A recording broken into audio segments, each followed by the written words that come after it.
If you're setting out on any journey, listening to people who have already made said journey is wise. Heeding the advice of those who came before is normally a good idea, but don't blindly trust everything they tell you. For example, when the individual giving you advice is Puck, a folklore legend known for mischief, they can tell you pretty much any number of lies, including if your game is ready for early access. This is Nightingale, an open world survival game that... Wait, didn't we already do this?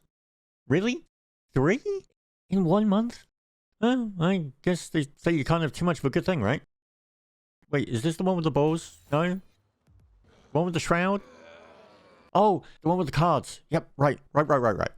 From Inflexion Games comes Nightingale, an open-world survival game that gives you and your friends not just one sandbox to play in, but multiple, as you become realm walkers, with the power to travel an ancient portal network to different destinations. The underlying theme throughout all of this is a gorgeous gas lamp fantasy Victorian setting that allows the game to have a brilliant aesthetic to build upon. It's a bit lacking in some places, but it's there in the UI and you can see it in, other things. Sadly though, you won't be seeing much of it in the early hours of the game outside of the few NPCs you run into. I'm hoping that changes as early access progresses. There's a lot of interesting ideas just below the surface for Nightingale to build upon, and that's really a running theme throughout this whole thing.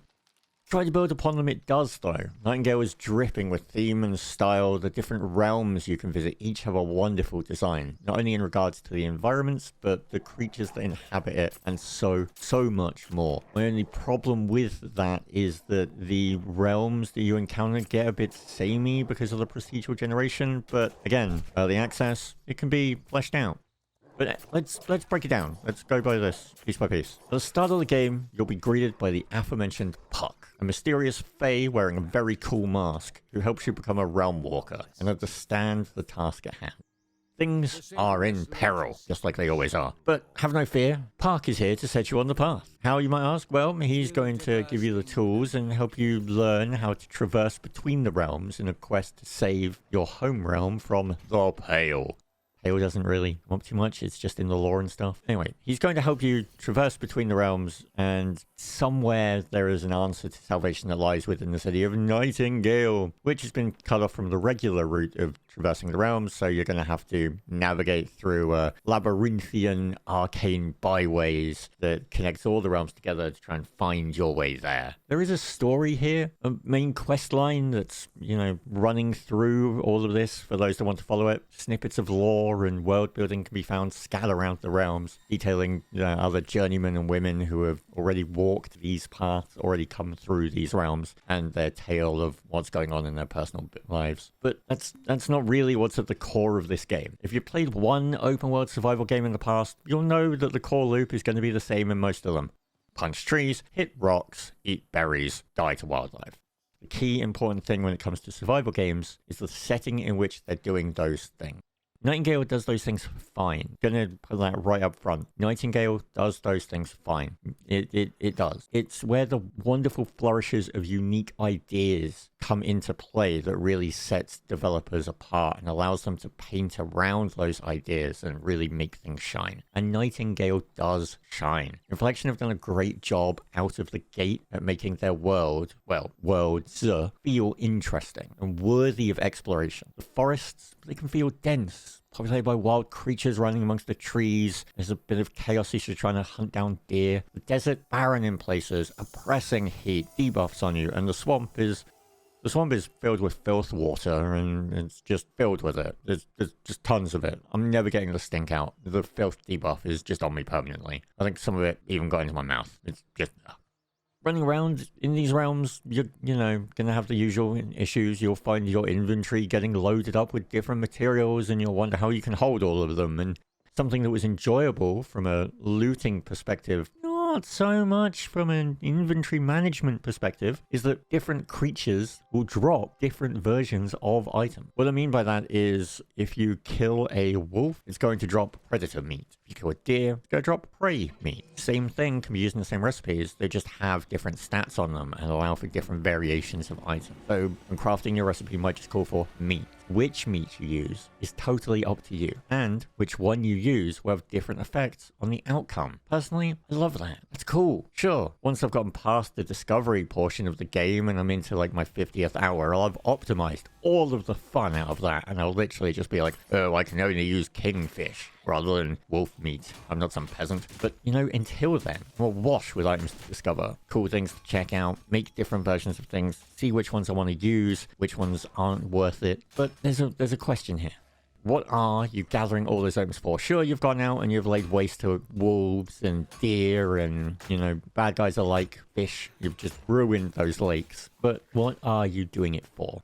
Well, in each realm, you can find mythical and legendary creatures to face off against. You can find puzzles, challenges. There's really a lot to test your might against. And, you know, it grants you rewards. And then ever-important essence currency that's universally used by different schematics. And you can also use it to get resources if you're lacking some. And then you can use these to craft bigger and better things. Or even realm cards to visit other realms for you to explore and plunder. Remember, we said worlds? Essence plays a big part in Nightingale, coming in a variety of different tiers. You can get the base version, which is just essence dust, by breaking down items in your inventory, and it'll give you a stable supply. And you can use this to get the base level schematics and things. And then the higher ones will mainly be coming from completing trials and puzzles you found scattered amongst the realm. You can find it just by gathering and hunting, but in such a small amount that you're really going to be finding it through these activities. And here's where Nightingale begins to wobble a little bit. Those challenges and those creatures you'll be battling against, they're not really going to put up much of a fight, or really even a challenge. The AI in its current state is really lacking, truly. The hardest part about the boss fights is trying to stay focused while whittling down an obnoxiously large health pool before you succumb to low stamina. A system which is more than just frustrating, really. It's downright aggressive. The stamina system in Nightingale, if you maintain food buffs and rest, is totally respectable. It's fine. Unfortunately, though, at the other end of the spectrum, and in the early stages of the game, it's something that just feels badly designed and unfairly punishing. First impressions are important. Like, when it comes to playing a game, it doesn't matter how a game feels after 50 hours. If you don't get past those first 5 hours, if you can't get hooked in, it doesn't matter about the rest of the game. Nightingale's starting stamina bar is far too oppressive, far too restrictive, and when combined with other mechanics, it makes for an unenjoyable experience. Things like, if you aren't well rested, your bar shrinks. And I'm not sure if this is intentional or a bug, but you can end up being tired and still having 20% of a bar left. And so you'll end up with 2 stamina. Not even enough to swing a weapon. You'll be helpless. You can do little mini sprint and that's it. But the bar still has a good chunk there. And that's something that really annoys me. Like if it was when the bar was empty, fine, I'd understand it. But I'd not like, 20% of my bar still filled and to be helpless. That's not fun. Speaking of not fun, the entire inventory system can be just an absolute exercise in frustration. There are many games that have done good inventory systems. I always go back to mentioning Grounded because it has the quick drop button into boxes around you, which is just fantastic. It also has crafting from storage, and Nightingale has that one coming. Yeah, sure. Weight and quantity in Nightingale, though, can't both be seen at the same time at a quick glance. That's just aggravating. You either need to hover over the items or change the sorting option. And this is then compounded by the fact that the same icon is used for a fair amount of items. Remember those meat I was mentioning earlier? Yeah, they all look the same in your inventory. You'll need to hover over each one of them individually to see which ones you want to keep or yeet. You also have a weight system as a standard affair in survival games. So, that's not uncommon. But when you're over encumbered in Nightingale and you want to drop stuff into a box in your base, the game doesn't tell you your current weight. You either need to exit out of the box and check what your weight is, or see if the over encumbered red warning message is still in the background behind the boxes. Oh, and just sliding it in here before I forget as well, the load times are awful. I might have put footage in here somewhere, as the load screen was 2 minutes long, and it's not an uncommon thing. Look, on the negative points, I'm not going to mention crafting from storage or a lack of offline play. Both of those issues have already been addressed by Inflexion. They're working on them. They've put out notes about it. Credit to them. Cool. Getting right out of the gate and addressing those two head on. The crafting from storage was mentioned even before release as being worked on. That's great. I'm just hoping that these other issues can be ironed out as well.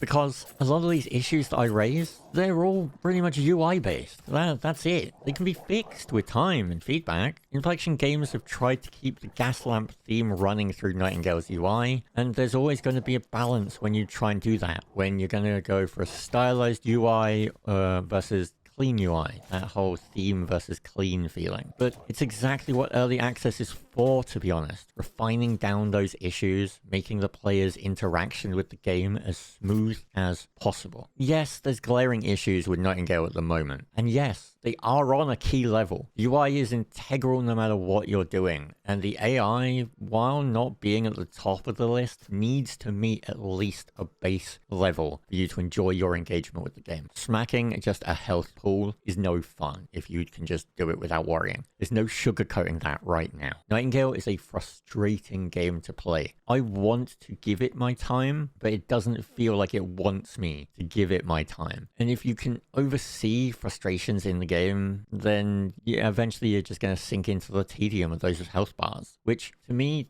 there's a negative here, which is that it means you're robbing yourself of a more enjoyable experience further along, if that makes sense. If you wait, the game is going to be in a better state, meaning you're going to enjoy it more rather than burning out on it now in the current state it's in. Currently, it's not deserving of your time. Yet. I say yet. And it's important. Nightingale is fun. Not only is it fun, it's unique. I mean, the setting is perfect for a game of this genre. And what's even more impressive is that this is a genre that is stacked, stuffed, and a real struggle for a new game to break into and hold its own. Every direction you look, there's a heavy hitter. Ark, Conan, Rust.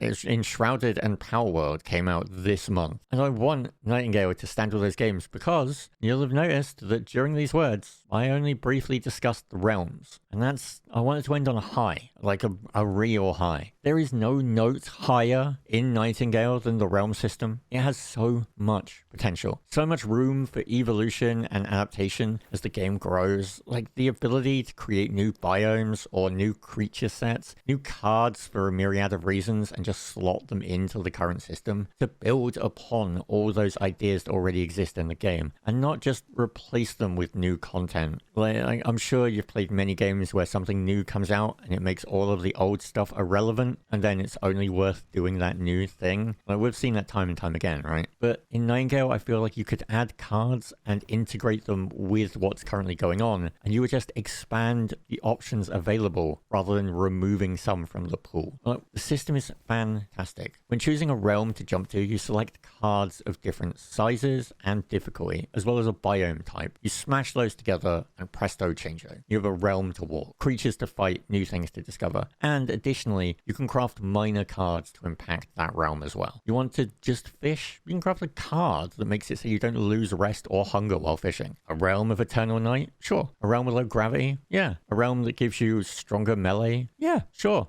There truly are so many combinations that you can stack on top of each other. The card system deserves really nothing but praise. I kept it for the end because I wanted this to be positive, not negative. That's a cool system. That's a unique system. It's something that can really fit with a survival game and just give it so much potential and options for customization and just growth as the game just continues through its life cycle. To me, the card system on showing Nightingale it's like the fluid combat in an Arkham game or the Nemesis system of the Middle-earth games. It's a great idea. It gives a lot of room for ideas and holds a lot of fun for players. It's interesting, it's new, it's unique, like I said. It's ideas like that which we need more of in games. And it's why I'm interested in Nightingale. It's why I'm going to keep my eye on it during early access to see what they do. And I am definitely going to make sure that I revisit it in the future.